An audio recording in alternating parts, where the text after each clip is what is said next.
கானா வினோத் பணப்பெட்டி எடுத்த அந்த காட்சி இப்போ தான் லைவில் ஓடி முடிஞ்சது. அந்த நிகழ்ச்சியை பார்க்கும்போது உண்மையாலே மனசுக்கு ஒரு மாதிரி ரணம் மாதிரி இருந்தது. என்னன்னா இப்போ வெளியில இருந்து பார்க்குற நமக்கு கானா வினோத் வெற்றி பெற்று விடுவார். ஏன்னா 50% ஓட்டு போன வாரம் 25 இருந்தது 50 மாறுதுன்னா அதுக்கு சில பல நிறைய காரணங்கள் இருந்துச்சு.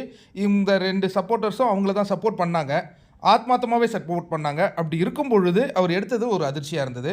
இதில் இந்த கேசரி ஒரு மிகப்பெரிய விஷயத்தை பண்ணி விட்டுருச்சிங்க. கேசரி செய்கிறதுல நம்ம வியானாவுக்கு எப்போதுமே ஒரு ஆர்வம். இன்றைக்கி கூட அந்த ஏதோ ஒரு கேசரி அல்வா கேசரி, கேரட் கேசரி ஏதோ ஒன்று செஞ்சாங்க.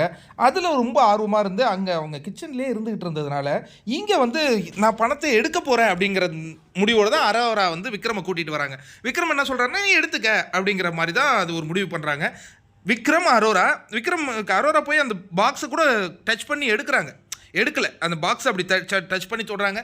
என்ன ஆச்சுன்னு தெரியல. கன நேரத்தில் டக்குன்னு கானா வினோத் அந்த பணப்பெட்டி எடுத்து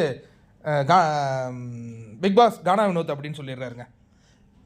இது வியானா அந்த இடத்துல இல்லை. ஆக்சுவலாக வியானா இருந்திருந்தால் கண்டிப்பாக அதை தடுத்துருப்பாங்க. ரம்யா ஜோ நேத்தியே சொன்னாங்க, ஓட்டிங்கில் நீ தான் அதிகமாக இருக்க அப்படிங்கிற விஷயத்தையே சொன்னாங்க. ஆனால் ஏன் கானா வினோத் நம்பலை? ஒருவேளை கமருதீன் இருந்து சொல்லியிருந்தா நம்பியிருப்பார்.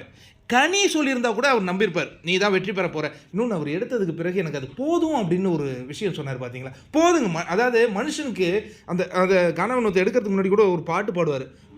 பணத்துக்கு முன்னாடி மனது குரங்காக மாறும்.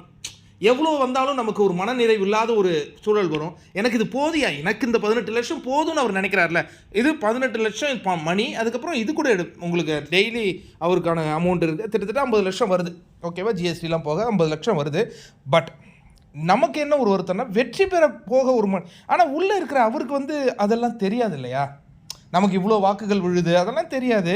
எனிவே, அந்த ஒரு நெகிழ்ச்சியான தருணமாக இருந்தது எனக்கு. கானா வினோத் எனக்கு போதும், அந்த போதுங்கிற மனநிறைவு நம்ம எல்லாருக்குமே வந்ததுன்னா, இங்கே கோடி கோடியாக ஒரு சிலர் மட்டும் கொட்டி வச்சுக்கிறான்ல பணம். அது இல்லாமல் ஒருத்தன் குப்பை தொட்டியில் படுத்து தூங்கிட்டு இருக்கான், ஒருத்தன் கோபுல வாசலில் இருந்துகிட்டு இருக்கான். புரியுதா உங்களுக்கு? இந்த போதுங்கிற மனசு இருந்ததுன்னா அவனும் இங்கேயும் எல்லாமே ஈக்குவலாக இருந்திருக்கும்ல. தத்துவம்னு நினைக்கிறீங்களா? இது என்னுடைய வழி.